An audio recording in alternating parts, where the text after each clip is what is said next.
ricotta cheese container mixed with 2 eggs. Let's bring out our baking dish and line that with our cooked lasagna noodles. This is going to make for a delicious dinner that you and your family are just going to love.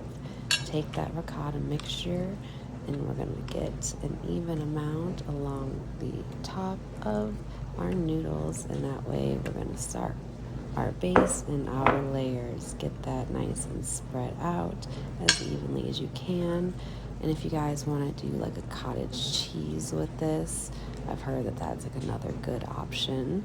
And then let's do another layer of our lasagna noodles. These are cooked, of course, and I have this baking dish that fits almost perfectly, but you could also make mini lasagnas as well for a personal size option.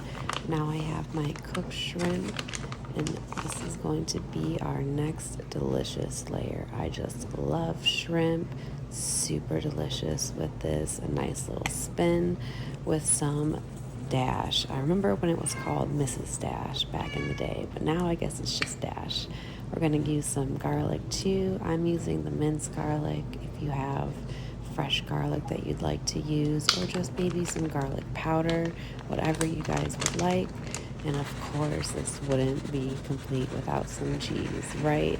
So I'm going to use some Parmesan here, and I'm going to get about half that bag and in with another layer of our noodles.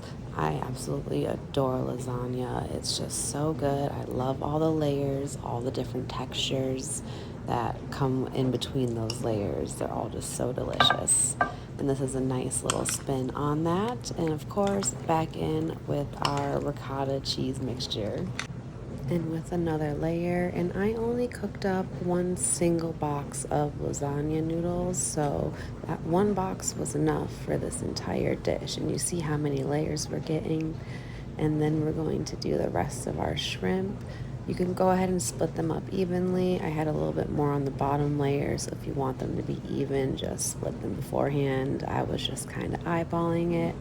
And with our final layer of noodles and the last remaining ricotta cheese, again, if you want it to be more evenly spaced, definitely separate your portions out before you start. I didn't do that, but it doesn't bother me too much because it all tastes the same in the end. And then I'm going to do some provolone. These were my slices, but honestly, they were not pulling apart easily for me, so I decided to just chop them up. I don't know what's with provolone and why they didn't want to separate, but I wasn't going to argue. I just chopped them and made it easier for myself. If you have some fresh parsley, that would go perfectly on top. I don't, so just use your spice cabinet. A couple pads of butter right on top, and then half a cup of my whole milk. It doesn't have to be whole milk. You can do half, 1%. You could even do like heavy cream, would be delicious either way. Just some type of dairy in there. And of course, some salt and pepper just right on over the top. We're going to toss this in the oven at 375 for about half an hour. This just came out of the oven. You can hear it sizzling. And it smells so good. All right, and let's just cut on into this and give ourselves a nice piece here. This is smelling amazing though. I wish you guys could smell this at home.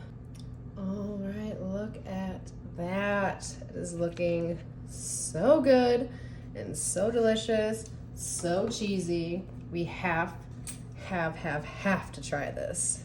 All right, cheers, guys. It's gonna be hot though, so blow on it. Can't wait.